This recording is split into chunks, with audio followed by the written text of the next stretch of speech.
আমি একটু কোট করি।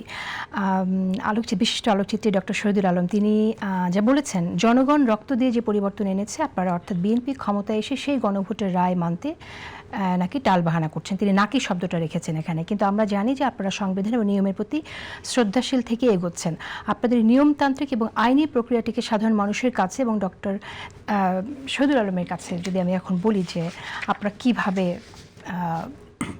প্রুফ করবেন যে আপনারা আন্তরিক এবং শর্ট একটা টাইমের মধ্যে কি স্টেপ আপনারা নেবেন? একটা ব্যাপার থাকে কি যেন সংসদের কিন্তু নতুন একটা সংসদের কতগুলো মানে বলতে গেলে কাঠামোগত কাজ থাকে। এটা তো প্র্যাকটিক্যালি একটা আগের সরকার থেকে আর একটা সরকারের পরিবর্তন হয়নি, মাঝখানে একটা ইন্টারিম ব্যবস্থাপনা ছিল। এই অন্তর্বর্তী ব্যবস্থায় বেশ কিছু অধ্যাদেশ হয়েছে। নিয়ম হচ্ছে যে প্রথম অধিবেশন অধ্যাদেশগুলোকে আপনাকে উপস্থাপন করতে হবে এবং 30 ক্যালেন্ডার ডে নট কার্য দিবস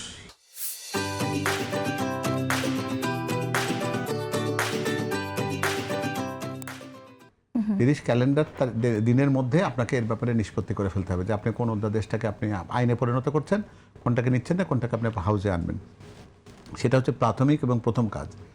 এরপরে যেটা আছে যে আপনাকে বেশ কিছু কমিটি করতে হবে। সবগুলো সংসদীয় কমিটি কিন্তু হয়নি, শুধুমাত্র যেগুলো ওই যে কার্যনির্বাহী করবার জন্য যে কাজগুলো থাকে, যে সংসদ কতদিন থাকবে, কোন আলোচনায় কতগুলো সময় বরাদ্দ থাকবে, এগুলো নিয়ে কিন্তু কথা হয়েছে।